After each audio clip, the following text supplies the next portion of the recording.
Good afternoon once again. It's a pleasure to come back again, and I'm so happy that Northeast is given such a prominence in this festival. We're going to be discussing the spirit of Northeast, and I just want to put in context that the spirit of Northeast is not a single narrative. It is a chorus. It runs deep in the work that we do. It runs deep in the language that shape us. It runs deep in the weaves that we are adorned with, from Rashmi's Bodo weaves to the Gentia, the Khasi's weaves to a bit of touch of, the Mizo cloth. So the spirit of Northeast is something which is prominent. It runs through. If I may also say that it is also in the rivers that flow through, in the rice that binds all of us, in the landscape that remember conflict with care and in equal measure, and in stories that travel orally across borders, generations, and in the silences of the people sometimes. The Northeast is often spoken as a periphery, but in truth, it has always been the center of encounter between hills and plain.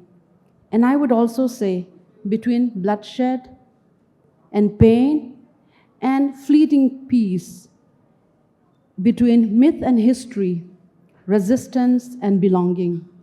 Its spirit is marked, as I said, by resistance, resilience without romanticizing it, by cultures that have survived erasure through storytelling, music, translation, and everyday acts of remembering.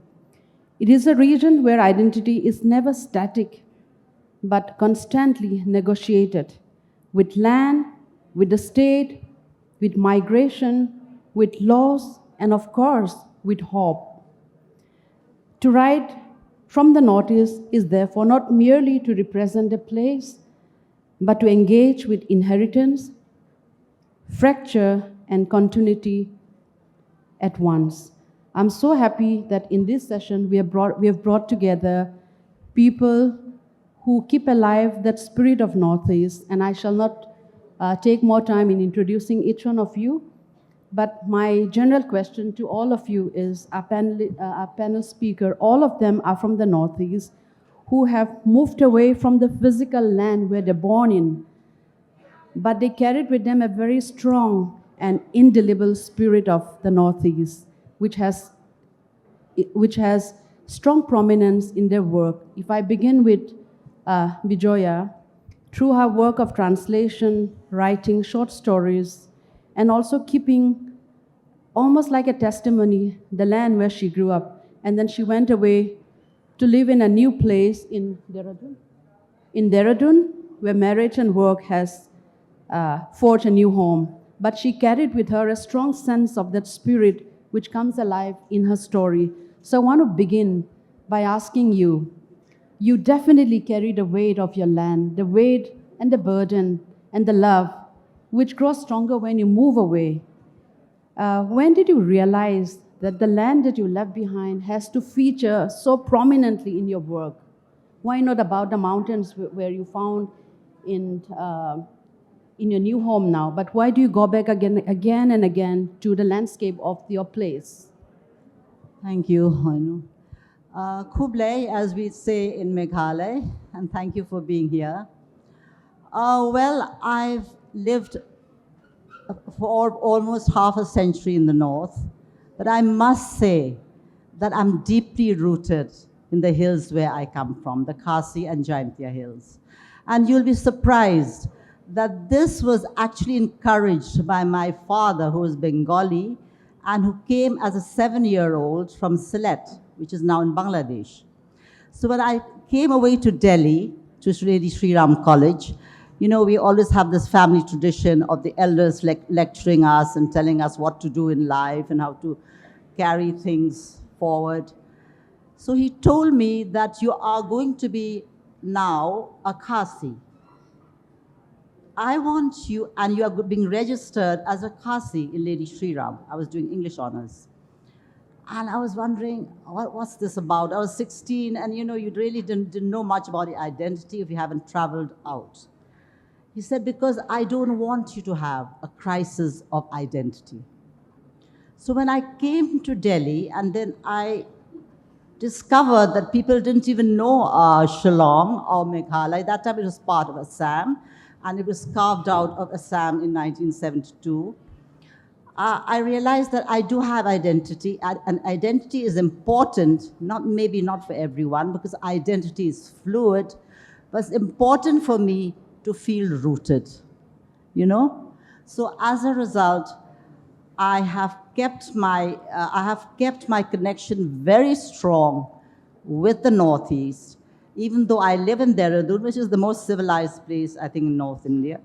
I'm very lucky, I'm married there. But I've kept my identity, it keeps me centered. The mountains and the hills always keep you centered because there's not too much energy moving around. And I think that's so important because then you discover yourself and you feel confident and you don't get, upset by the things around you. It is a very difficult world, and more I cling to my hills. Thank you. Prajwal, now if I may come to you. You're born in Gangtok, but now you live in New York. And your work are so rooted in your land. For instance, the Gurkha's daughter and the land where I flee. So would you agree that the farther you go away from your home, your ability to look at things detached, but in a more realistic manner, and therefore they feature so strongly in your book. Tell us a little about what did you carry all these years when you're away from home? Thank you for that. It's so good to see all of you. I mean, this is a full house, standing room only. Thank you for being here. I've been asked this question of belonging several times, and it's something I've given a lot of thought to. I have come to the conclusion that the Himalayas are where I belong, okay? I have not been able to write a story about Italy. I have not been able to write a novel in the 2 years that I was in France. At the end of the day, I am a mountain goat. I write about the mountains. I write about the Nepali-speaking people. I write about my language. I write about how beautiful the Nepali language is. But like a lot of people of our generation, I am not as well versed in my language as I'm in English, okay? So I do this thing. The next best thing you can do is you write about your language in English, okay? I also think, I mean, if I may touch up on this question of representation and the burden of representation that you asked Bijoya. See, there is this, when you write about a community that has not been written about for an international audience, for an international readership, there's a lot of hero worship, there's a lot of adulation, yes, which are wonderful things, but then there's also that pressure of representation. It's as though you're expected to be a spokesperson for the community. It's as though your fiction is expected to be a mouthpiece for the community. All right, and I've often struggled with that. I keep having to tell my people in the Indian Himalayas, in the Nepali Himalayas, that I am a novelist. And in our community, there are good people, there are bad people, there are thin people, there are fat people, there are heroes and there are villains. Okay? So this question of writing about a community that hasn't been represented can be a little tricky. I'm going off on a tangent here, but I'll leave it at that. Okay, thank you so much. Rashmi, from Bodo land, you moved to Shillong, but you carried again, the essence of your soil, the music, the aroma, the flavor of the land, and all your works, they have featured that. I want you to talk a little bit about the Siphoong. Now, her new book is about a musical instrument, which is very rare. In the earlier times, women were not allowed to play, but I think gender barrier has been broken in the Bodo community. Women are now playing it. So I want you to talk a little bit about how you carried the scent of your home and featured in your book, and a little bit about the musical instrument, which I think everybody should know. If we know about sitar and the others, I think we definitely must know about the Siphoong music instrument from Bodo land in Assam. Thank you, Hoihnu. Very good afternoon. And are you all awake? This is a post-lunch session. Are you all awake? Yes. Another point I asked because I don't want you to fall asleep because the spirit of the Northeast might be hovering in the hall. Stay awake. Okay, coming back to what Hoihnu has just asked me. The Siphoong, she's asked me about the Siphoong, but before that, I want to tell you how I have carried the Siphoong into my stories.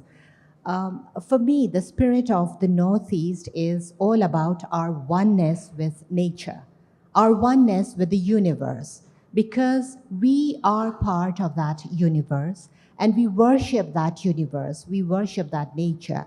The universe is our father, is our mother. It is our ancestors, and we belong to it. We know that if the universe and if nature is not there, we will not be here. This is why we need to connect ourselves because we are one with nature. And this is how the Siphoong, which is an instrument of the bamboo plant. And for the Bodos, it is sacred in the sense that we surrender our soul to God, to the divine through the Siphoong. We call it the wand of the heavens. And because I said in one of my earlier sessions also, that when we pray, we need some kind of songs, we need some kind of hymns. In every belief, in every religion, we sing kirtan, we sing our hymns, we sing our gospel songs. So we sing in Bodo, we sing our aros. So when we do this, we need a kind of musical instrument to appease the gods, and the simplest of them is the Siphoong. When you look at it, the Siphoong is the flute. For those who are not acquainted with it, the Siphoong is the flute. And to look at it, it is just a straight bamboo. But the Bodo Siphoong, the Bodo flute has 5 holes in it, unlike the other flutes.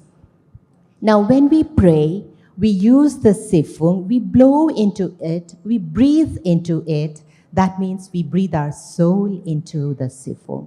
We surrender our soul to the divine, because this is how we bring our oneness with nature.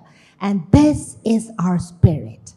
This is the spirit of the Northeast. We belong to it. And by this, our customs, our traditions have emerged in such a way that we preserve the nature. We preserve, we nurture, we let it grow. So this is modernization and everything comes in a way, but where our roots are, it teaches us to preserve through religious beliefs. And it is also in our spirit to guard, to preserve our identity. We in the Northeast are a resilient people. We have survived the onslaughts. We have survived the onslaughts, external and internal, human and natural. We have survived floods, and we have survived earthquakes and avalanches, and we have survived conquerors from outside. But we have survived. This is the spirit of the Northeast.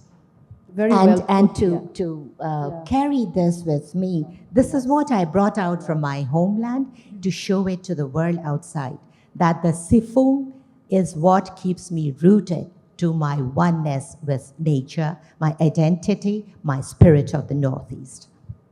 Very well put, thank you.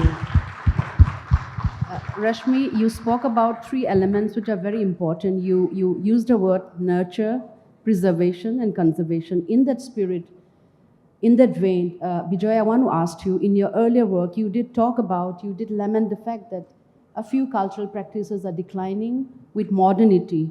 Now, when you revisit your home, what are the few things that ails you in the context of modernity that you feel that things are eroding, some few cultural practices that you feel, you lament that they are slightly fading away from where they should be, especially in the context that it's an oral tradition and they are not being documented. So in that context, what are the few things that you feel are fading and you lament the loss of those?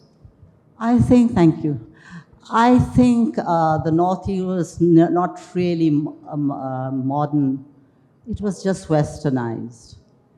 And that was the tragedy. And unfortunately, in Meghalaya, I have a very good friend who's come all the way from Shillong, Madeline Tham. Thank you so much for coming, and Ramona.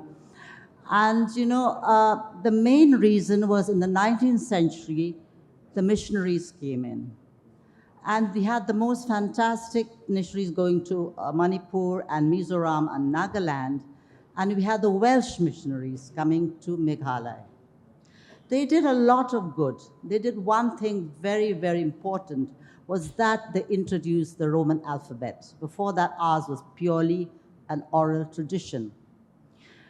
But what they did, Hoihnu, was that everything that was indigenous was supposed to be satanic. You know, everything was the world of the Satan, and they made us forget our costumes, our names, and the rituals, and the drums was the drums of the devil. And they totally threw the whole tribe, unlike the other tribes, into a cultural vacuum. So I would say that the Northeast, at least I'm talking about Meghalaya, was never really modern. It was just merely modernized, westernized. Now, what is very elevating for me now, uplifting, is that the ancient wisdom of the elite, the intellectually, the intellectuals of the state, they're realizing that they have to incorporate the ancient wisdom with what they have adopted from the West. Otherwise, we will perish. Because each part of the world is given a certain way of life, a certain way of worship, a certain way of dressing, according to the ambience, according to the environment.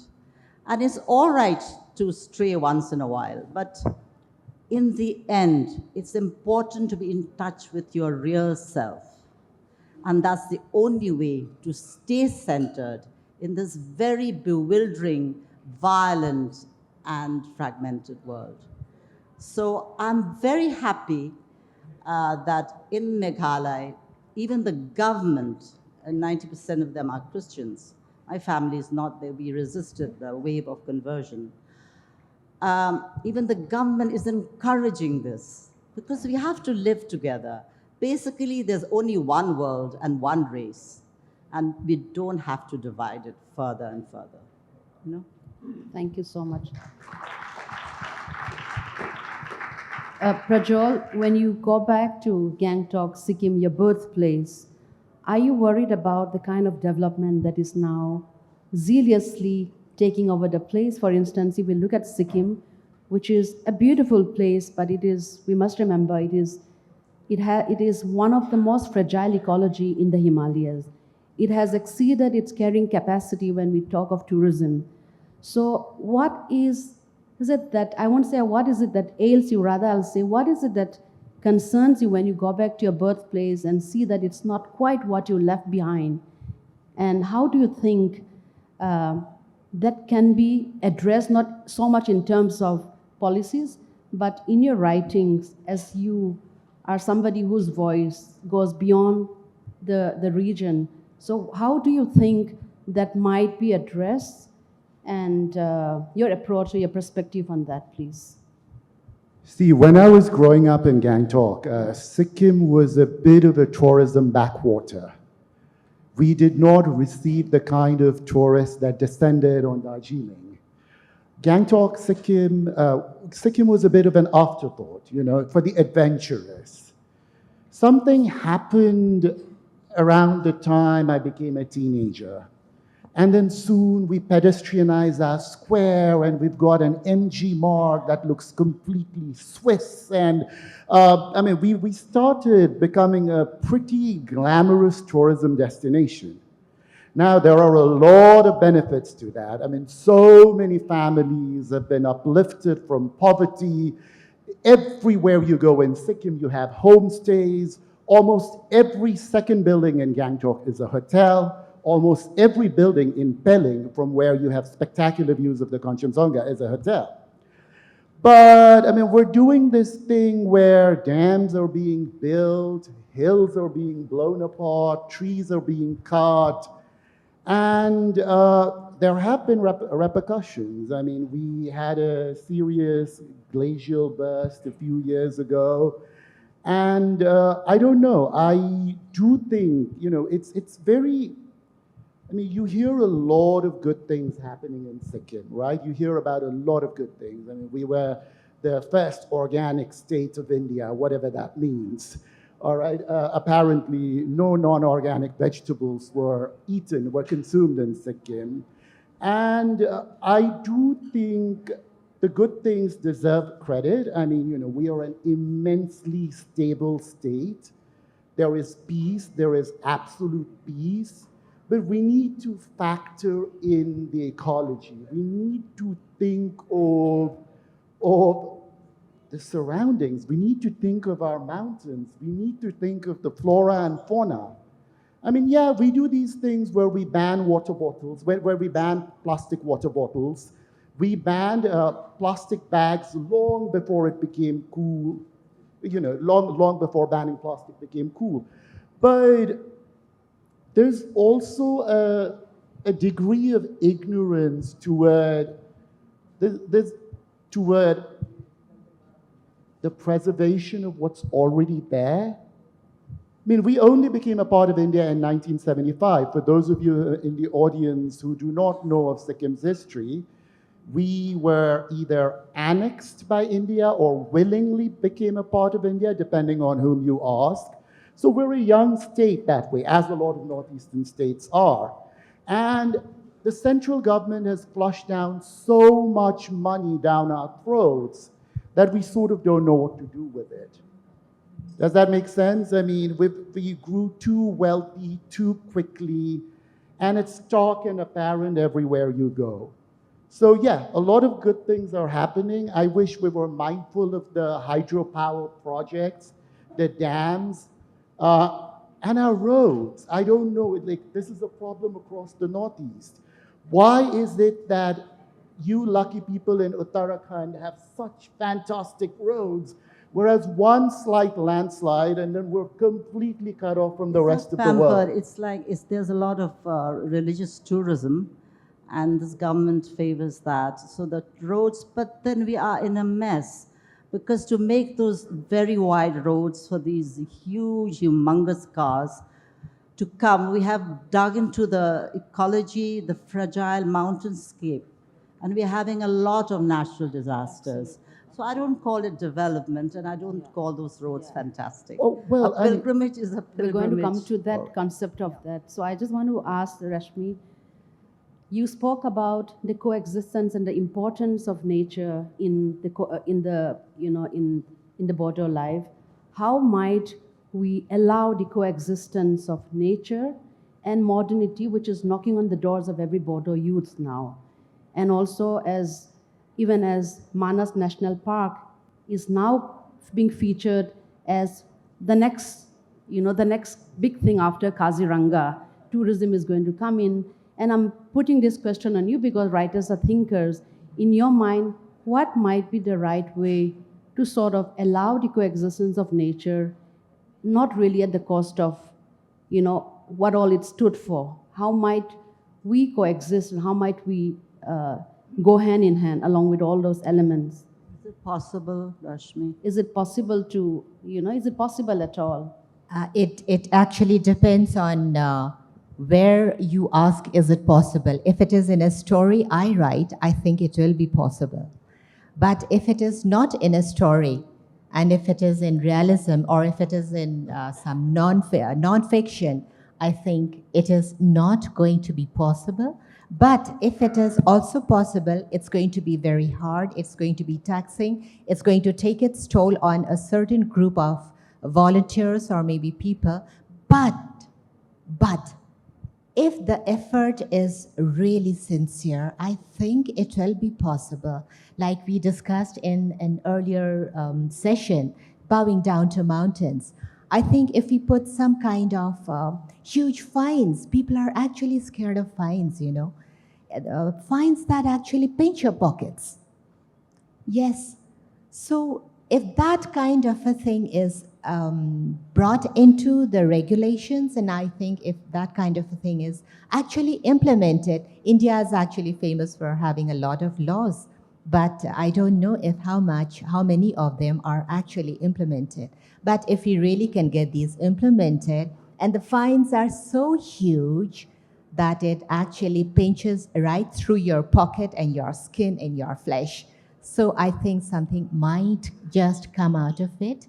And yes, coexistence is possible. Like we have story workshops in the Himalayan writing retreat. I think that is somewhere in the Uttarakhand. Mhm. So I think if we have these kind of sessions, something which is creative, something which is cultivating the skill of little children, so you get the money out of the workshops. You get something commercialized out of nature, but nature is also coexisting there. It is So I coexisting, think that but is one the point. respect for nature is not cool, you know. And I think our governments, I'm sorry to say, they're not educated enough. They may have done PhD and, you know, various fancy universities, but they're not educated enough as far as the environment goes. So I really feel that connecting with nature for us writers is a different world. But for the government people, it's all about money and how many tourists they can get in and how much the land is getting plundered and ravaged. They don't care. You That's know? right. I'm going to ask the three of you, perhaps the last question before we open up for questions. What in your mind is the real spirit of Northeast? Is it something tangible or intangible? See, the soul is immutable. I was just telling you, the soul is there. But the spirit wavers. You know, we always look out at the mainland and wondering, this wavering of the spirit comes out of a sense of insecurity. Firstly, we are bordered by China and Myanmar and all those places. And then Delhi ignores us. I know it's a huge country. India is a continent. As Nixon says, it's a political illusion. And we accept that. But I know that the representatives from the mainland, for example, the IAS officers and so on, they call it the punishment posting. Now that has to go. And you don't sit on your desk and direct. You get out and meet the people. You have to meet them. And I also feel that there should be an orientation program for people who come from the Northeast to work in mainland India. Because for, you know, like the women there, we are equal and we respect each other. We don't compete with the men, we respect each other. But there are certain social norms which we Northeasterners have to observe in the North. Because it's a different world, you know? And I think, well, not for a man, but for a woman. No, I think so. Certain social for their norms security, for their own security. I don't know. I don't know, Bijoya. I am tired of this narrative of persecution that we Northeasterners have been going on and on about. When we were growing up, it was all about being completely ignored by the heartland, not being Indian enough, being Indian in a different way. What is Indian? Who the hell cares about being being like the rest of the country? I am perfectly okay being from a part of the country that is that's somewhat different from the rest of the country. But it's okay for you, Prajwal, as a very celebrated writer. But for the ordinary Northeast who goes right out there in the streets and working in hotels and other, it's a different world. You know, we have to look at that from their perspective. I think what You know? Prajwal is saying, that it's really the approach and the feeling, and to believe that you matter. You matter in the larger scheme. Yeah, we I want think that's what. Absolutely. Yeah, you could come from anywhere, but just believe that you are a part of the larger world. But when you lack the belief, you can suffer from a persecution that he No, talks I about. mean, let's face Yeah. it. We We don't- ourselves in the Northeast are amongst the most closed-minded people out there. Yes. I mean, the othering that we do. I mean, come on, we're all guilty. And Yeah, we are all guilty, Yeah. but once we go out there to a different world, we have to again switch on to another channel. You know. so you we are- mean to yeah. say that a Naga woman or a Sikkimese woman should dress a certain way in Delhi? Sikkimese women don't have to, but the Nagas, I mean, this is not an think, argument. no, it's a I'm very discussion. I think that's protective. problematic. I think it's a Bijoya. discussion It's, that we have to continue offline because the discourse will carry on. Rashmi, I want you to just tell us what in your belief is the spirit of Northeast. I know you said it in the nature, in the coexistence, but is there anything else that you might want to add? Yes, which is very far from the heartland and which is very far from a corner of India or whatever. My spirit of the Northeast is in a quiet courtyard under the starry sky. It is a bonfire with a grandparent narrating stories about our roots, about our history, about the medicines, the medicinal plants that we use to their grandchildren so that they can hand it down to their grandchildren, because all these years, whatever history we have, whatever chronicles we had were all oral. It is only very recently that these have started to be documented. So this is more important than, I think, struggling to find out where we belong and which part of the continent we belong to. It is more important first to establish our own root, my own root. And where there is no written word about where I belong, I would definitely like to sit down by a fire with barbecued with a smoked sweet potato with my grandparent and get to know about my heritage. This for me is the spirit of the Northeast. And once I know my identity, maybe then I will try to find out which part of the land is important for me to belong to. But first of all, it is the spirit of the Northeast for me. Yes. But we have to accept that we belong to a huge country. Absolutely. And we belong to a country with its immense diversity. And this diversity is meant to enrich the beauty of India. But there's a lot of divisiveness now, and that has to stop. And that divisiveness comes from the fact that we are fractured inside. How many look inwards once in a while, sit quietly and look inwards and find the divinity within? Very few of us. We're just floating around and living a very superficial existence. And I think if we are together inside, we can easily harmonize with everybody else. I think that's very important. Yeah, absolutely. So a few takeaways. We do agree that the spirit of Northeast dwells in the nature, in the people, and the strength of the people, and the spirit of resilience. And of course, it is one of the softest and the most fragile ecology that needs to be handled with care. Therefore, the conversation can go on, but it's a discourse that has to be held mindfully another time, and it has to go on continuously. We can take a few questions if there's anybody. Yes, please. You were all born in part of Northeast and you've gone on to live in different places of the world. Do you battle with sort of like a dual identity? Do you have an identity crisis living in different parts of the, like you live in New York? Do you have a, like carrying your own identity from Northeast and then mixing with the new place you are in now, where you live now? Very valid question. Maybe perhaps you can take. Yeah, when I was growing up, I struggled with it a bit. Again, I mean, it doesn't help matters that my mom is from Nepal. So I happen to be the son of a Nepali mother and a Nepali-speaking Indian father from Sikkim, whose family traces their roots to Kalimpong. And yeah, it can get pretty complicated that way.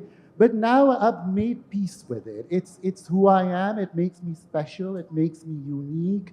I am a Nepali-speaking Indian from Gangtok, Sikkim. I am a half Nepali, half Indian author. So, it's but I mean, all of us need to negotiate whatever identities we have, right? And so, yeah, I've made peace with it. Yes, please. Can I just quickly add here, I belong to the Narzary family. So everywhere I go, I cannot identify myself as Hemanta Narzary, who is the husband, who is the father in the family. I have to call myself Rashmi Narzary in certain platforms. So this is not an identity crisis for me. I still belong to the Narzary family.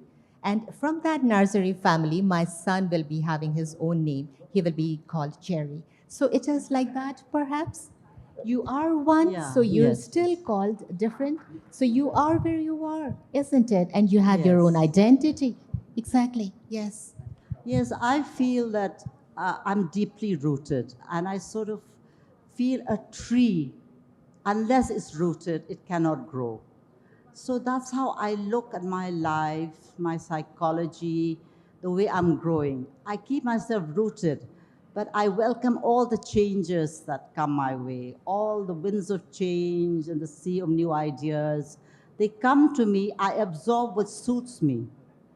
And what doesn't suit me, it's normal that I will wave them away. I won't say reject, it's very negative. I'll just wave them away. Yeah. Please. Yeah. So, just two quick points. The first is a suggestion, and the second question. Uh, question. So, instead of Northeast, if we can start addressing it as the Seven Sisters, I think that is more beautiful. Northeast sounds like government of India invented something from Delhi, pasted. And the second question is that those Seven Sisters have a plethora of tribes, Now, whether it is the Metis, the Kukis, Nagas, or the Lepchas, Bhutias, so on and so forth. So if we are arguing, assume for a minute, if we are arguing for a collective cause of those Seven Sisters, to what extent do you think this tribalism, if I may call it that, is helping that cause, or is it debilitating that cause? Who wants to take that? 1 minute. I think- 1 minute. Seven sisters and a brother, Sikkim. You want to take that, please? You take that. Well, I feel that, we have to look at everything at a much larger scale. And there's world politics playing in our part of the world. It's not just Delhi. And they are very happy to make this country unstable by making us fight within us, among ourselves. I'm not going to hide the fact, So even if we are very peaceful people, we want to be together, we don't speak the same language, we don't profess the same religion, we don't wear the same attire, but there are outside forces who are always shaking us and playing on the divisiveness rather than the unity that we long for in our hearts. So that is a problem that's going to remain. I don't know what Prajwal and Rashmi feel about it. Do you want to take it? Yeah. We'll just go to next. Someone has a question. Yeah, maybe. We'll just take 2 more questions and then time. Yeah? Yeah? Okay. Yeah, that. No? Yeah, okay. Hello. We know that our government textbooks are really bad at telling us anything about the Northeast, whether it's the history or the literature. So if there's any author, text, anything at all that any of you would recommend so that people like me can get to know more about the fiction or the faction, as they say, that comes out of the Northeast. Other than your, of course. I If might you just come to quickly- the Northeast, Yeah. you're welcome Yeah. to the Northeast, I've to lived the there, land of actually. the siblings. I've lived there. My dad You've was in the lived forces. there, then Yes. why do you need to go through stories?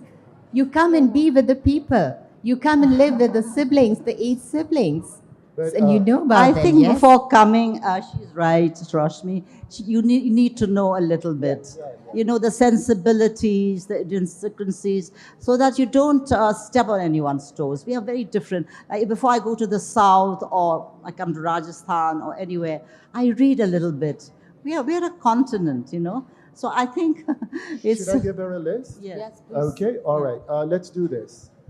Meghalaya, Anjum Hassan, Janice Pariat, Bijoya Sawian. All right. Okay. Who? Oh, Kalimpong Singh. Yeah. Yes, this is one of the finest. Confirm saying Nongkin Ray. Assam, Mitra Fukan, Juba Hazarika, Rashmi Narzary, if you please. And if you can read some translations, there are a number of translations. So those will be by Mitra Fukan.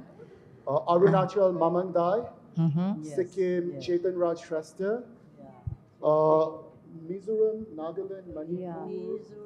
Temsula Ao. The You know two what? Aos, You can connect with them after this one. So we will just give a chance to two more and then we'll just wind up. And I'm so happy that questions are coming. Yeah. Yeah. One more. So whoever Translations decides are after also that, very yeah. important, yeah. Okay, it is a wonderful conversation.